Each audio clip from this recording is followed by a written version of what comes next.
picture this. You're having just like the absolute perfect day out on the water. Oh, the dream scenario. Right. The sun is shining, the breeze is just right, and you've found this beautiful, secluded little cove. So you cut the engines, you drop the anchor, kick back to relax, and suddenly you realize the shoreline is moving fast. Yeah, that is a terrifying feeling. It really is. Your peaceful afternoon just turned into this high-stakes, incredibly stressful disaster. And, the crazy part is that this chaos is entirely due to the invisible terrain hiding like 30 feet beneath your hull. Exactly. It's what you can't see that gets you. Totally. So today's deep dive pulls from this really comprehensive guide, literally titled Choosing the Best Boat Anchor for a Rocky Bottom. And we've also got some great insights from the iBoats forum. And the core mission for this deep dive is to, well, decode the high-stakes physics of underwater terrain. Because standard anchoring on solid rock is basically a physics equation most boaters get entirely wrong. Yeah, and it's a profound mismatch between, environmental reality and mechanical design. Right. When you are dealing with rocks, your margin for error shrinks dramatically because you're stripping away the physical properties that I'd say 90% of anchors rely on to actually function. Okay, let's unpack this. Because understanding the enemy is really the only way to solve the equation. And the enemy here is the solid rock floor, which is just uniquely unforgiving. Highly unforgiving. Right, because think about anchoring in sand or like thick mud. You have sediment, and that sediment provides friction, it provides material for an anchor to sink into, and it creates resistance against lateral movement. Exactly, it holds you. But a rocky bottom is completely barren of that sediment. To me, it's like, okay, using a standard anchor on a rocky bottom is a lot like trying to use a normal snow shovel to clear an ice rink. Oh, that's a perfect way to put it. Right. You can push it all you want, but it just, bounces and slides across the surface. It fundamentally cannot bite into the ice. Yeah, what's fascinating here is the sheer mechanics of that failure. Because the vast majority of anchors are engineered to exploit soft substrates. They either dive deep into sand to utilize the weight of the seabed itself as a holding force, or they create this hydrostatic seal, like a vacuum of suction within thick mud. Oh, wow. So they're actually using the mud suction against the boat's pull. Precisely. But solid rock utterly rejects both of those mechanisms. You cannot displace a solid boulder to dig into it, and you obviously can't create a vacuum on a jagged, porous rock face. Which leaves you relying purely on gravity and friction, which, simply isn't enough against the dynamic load of a boat being pushed by wind and current. Not even close. Right. So the source material highlights two incredibly common scenarios when the anchor geometry just doesn't match the rocky substrate. Scenario one is the drag. The anchor fails to find purchase, it skates across the stone, and you drift straight into a hazard. Which is bad, but scenario two is arguably more frustrating. Oh, yeah. Yeah, scenario two is when the anchor blindly falls into a deep, narrow fissure and gets wedged so violently deep into the rock under the tension of the boat that you literally cannot pull it out. Oh, man. Yeah. You basically end up trapped by your own safety equipment. It's a total lose-lose situation. Yeah. And, there's this user on the iBoats forum who summed up the stakes perfectly. They wrote, the right one for your boat can save the day. It really is that binary. Right. If you don't have the right geometry on the end of that line, you are leaving your safety entirely up to chance. Which is why it's so alarming how many people still rely on the mushroom anchor in these environments. Yes, the mushroom anchor. It is the perfect example of a design engineered for a completely different set of physics. Yeah. In its element, it is fantastic. Oh, absolutely. It's meant for permanent or semi-permanent mooring in really soft, silty lake bottoms. Yeah. Over time, that heavy, rounded bell shape just sinks deep into the mud, displaces the water, and creates a massive amount of suction. It becomes this static, immovable object. Right, but remove the silt and the physics invert entirely. Yeah. On a solid, rocky bottom, that rounded bell shape suddenly becomes a massive liability. Because it's perfectly curved, it lacks any sharp edges to catch on a ledge or a fissure. So it just rolls around. Exactly. It acts like a pendulum under the water. The dynamic wave action transferring down the anchor line just causes it to helplessly roll and bounce over the uneven stones. It's essentially like dragging a bowling ball across a cobblestone street. That is exactly what it's like. It is never going to stop moving. Yeah. And, the Danforth, The fluke-style anchor is an even better example of a highly specialized tool being completely misused on rocks. Yeah, the Danforth is a masterpiece of engineering, provided you drop it in sand. Right. Its wide, flat flukes are calibrated to enter a sandy bottom at a very specific 32-degree angle. Wait, it's really that specific, 32 degrees? Yeah, they engineered it down to the degree. As the boat pulls, the resistance of the sand forces those wide blades deeper and deeper, utilizing the sheer weight of the ocean floor to hold the boat in place. Okay, but drop those wide blades onto solid rock, and the physics completely betray you. Right. Those flat flukes hit an impenetrable surface, causing massive deflection. Right, they can't dig, so they bounce. Exactly. Instead of diving, the blades just scrape along the stone. And the damage factor here is just huge. I mean, if a multi-ton boat jerks that anchor against a granite ledge, the lateral forces will easily shatter or severely bend those wide, flat blades. Yeah, and that structural failure is almost instantaneous. You lose your holding power and destroy a vital piece of equipment all in one motion. So looking at this binary failure, the instinct might be to just, throw these anchors out entirely if you boat in areas with mixed terrain. Like, if rocks are an ever-present danger, it feels like the Danforth and the Mushroom are just fundamentally flawed liabilities. Well, I wouldn't go that far. Throwing them away ignores the realities of navigation. How so? The ocean floor rarely stays uniform. The most experienced boaters utilize what they call a quiver of anchors. Oh, like arrows in a quiver. Exactly. Yeah. Keeping a Danforth tucked away as a secondary anchor is incredibly smart. Say you navigate through a rocky channel, but you intend to spend the night in a sandy cove. You absolutely need that specialized sand geometry for the night. That makes total sense. Plus, the Danforth works brilliantly as a drag anchor during slow maneuvers to keep the bow pointed into the wind. It's really all about deploying the correct mechanical solution for the substrate beneath you at that exact moment. Okay, so since flat blades deflect and rounded bells bounce, you're left needing an anchor that doesn't rely on the seafloor's weight or a vacuum seal at all. You actually need to rely on its negative space. Yes, exactly. You need something that actively hunts for crevices. Which brings us to the grapnel anchor. Ah, the grapnel. It is pure mechanical wedging. It strips away all the complex geometry of flukes and scoops and just relies on multiple folding prongs extending outward from a central shaft. It honestly operates a lot like traditional mountain climbing gear. Oh, that's a great comparison. Yeah, when climbers use like cams or nuts, they aren't trying to dig into the solid granite. They're looking for a fissure where the shape of their equipment can wedge tightly against the opposing force of the rock. And the grapnel's prongs act like fingers hooking into those exact same submarine cracks and holes. It's ideal for a kayak or a small dinghy because it's lightweight and affordable. But it really works precisely because a small watercraft doesn't generate massive kinetic energy. Right, because as soon as you scale up the size of the boat, the kinetic energy multiplies exponentially. Yep. And a simple prong is no longer You sufficient. just bend, right? Yeah, a heavy cruiser being pushed by a 20-knot wind will simply straighten out or snap a grapnel prong right off.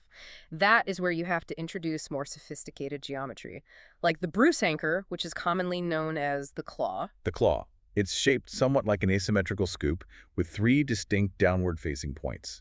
And the guide highlights it as the really reliable all-rounder for larger boats on unpredictable terrain. Yeah, and the genius of the claw lies in its ability to manage shifting vector forces. Okay, break that down for me.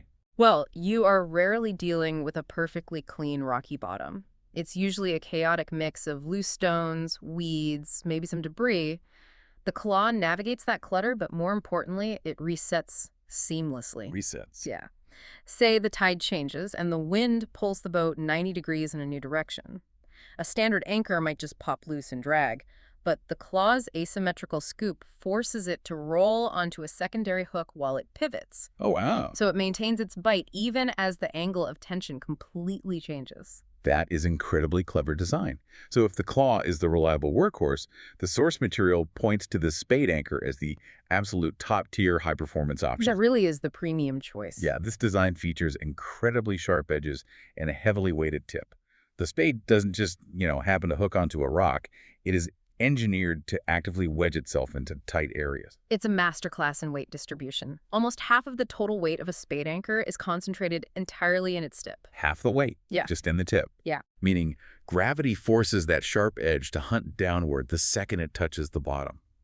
And the physics of the wedge are fascinating here. Because of that specific curvature, the harder the boat pulls on the shank, the tighter the spade drives itself into the rock fissure. Yes. The vector forces actually multiply your holding power under tension. The guide notes that while it costs significantly more, boaters basically view it as the ultimate insurance policy for unpredictable terrain. And the guide also mentions agricultural-style anchors like the plow and the CQR. Right, the ones that look like farming equipment. Exactly. They feature a hinged or fixed plowshare design. And they are functional for larger vessels on rock, but they introduce a critical delay. A delay in catching the bottom. Yeah.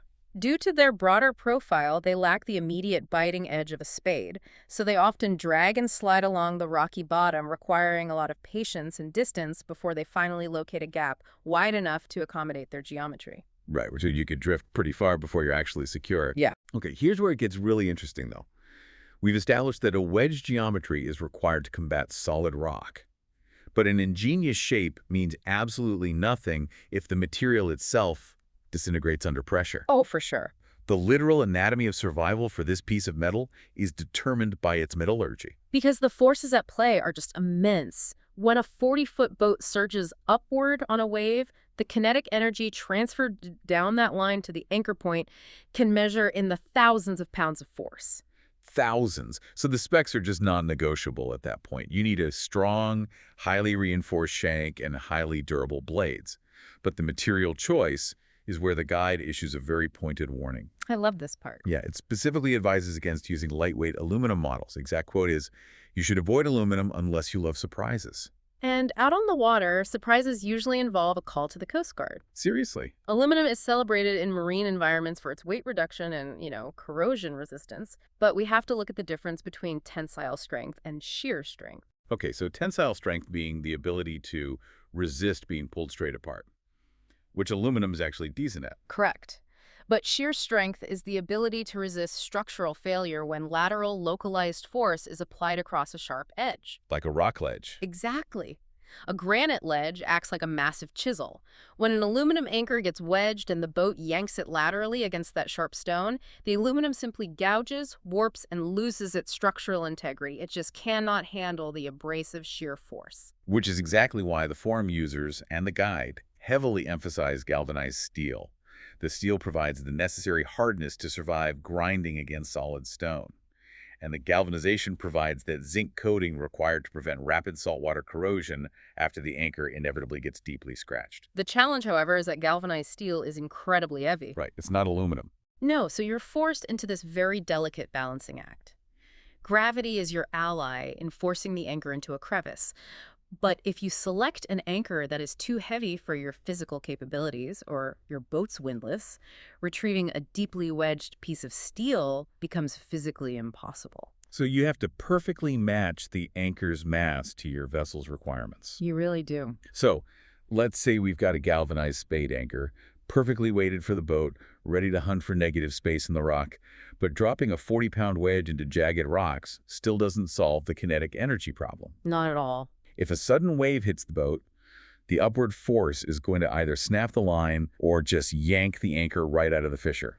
The geometry of the anchor is totally useless if the geometry of the deployment is wrong. Yeah, the art of the drop requires immense precision and a fundamental understanding of vector mathematics. The source strictly warns against what they call the toss and pray method. Which I'm sure we've all seen people do at the lake. Oh, constantly. On a muddy bottom, gravity does most of the heavy lifting. But on rocks, you have to actively coax the anchor into a locking position by manipulating the angle of tension. So you approach your spot slowly, let the line out gradually, and back the boat up gently to purposefully drag the anchor until you feel it set. But the real secret weapon here is the 7.1 scope ratio. Yes, the scope ratio. For anyone who isn't familiar, that is the length of anchor line deployed relative to the depth of the water. Right. So for every 1 foot of depth, you must deploy 7 feet of line. Because, if you only let out a 2.1 or 3.1 ratio, the line is just far too steep. When the bow lifts over a wave, that steep angle translates the kinetic energy into a vertical pull. It lifts the shank upward, popping the anchor directly out of the wedge. Exactly, just unzips it right out of the rock. Yeah, but by extending the line out to a 7.1 scope, you fundamentally change the vector. The line lays horizontally along the seafloor before gradually sloping up to the boat. So a wave lifting the boat now translates into a horizontal pull at the seabed, which actually actively drives the wedge deeper into the rock. The geometry completely changes the grip. It's amazing. And you have to support that horizontal vector with the correct materials in your row, the actual line connecting the boat to the anchor. Right. The guide stresses pairing nylon rope with heavy metal chain. Nylon is essential because it possesses high elastic hysteresis. Which is a fancy way of saying it stretches. Yeah, it acts like a massive bungee cord.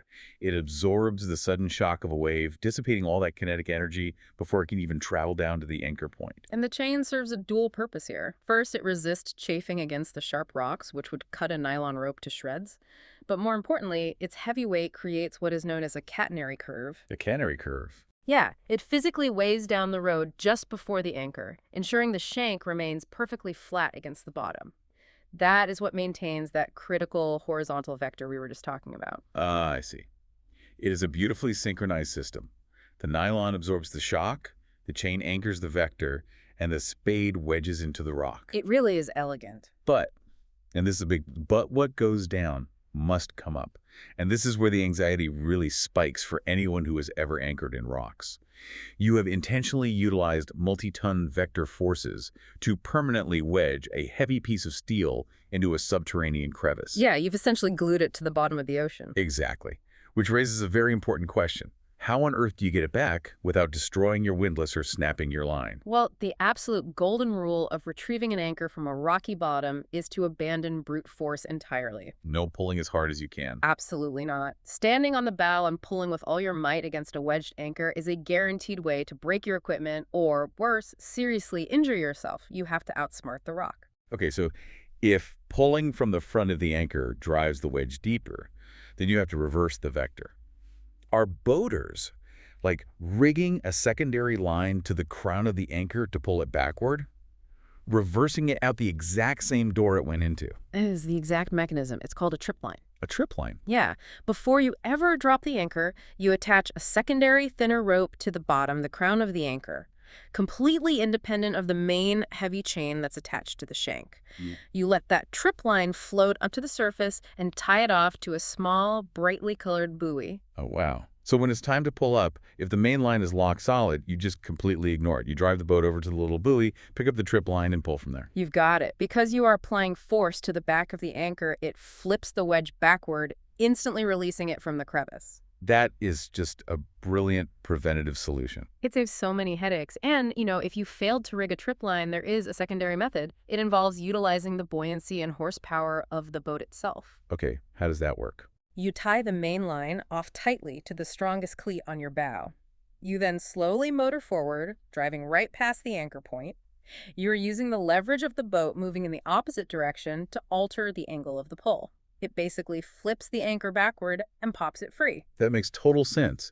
You let a multi-ton vessel do all the heavy lifting, keeping your own spine intact. Exactly.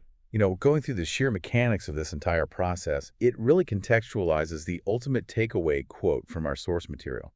The author writes, "The anchor may not be the flashiest part of the boat, but it's the one that lets you sleep at night." It's the silent guardian of the entire vessel, operating entirely out of sight, battling immense forces on our behalf. It really is.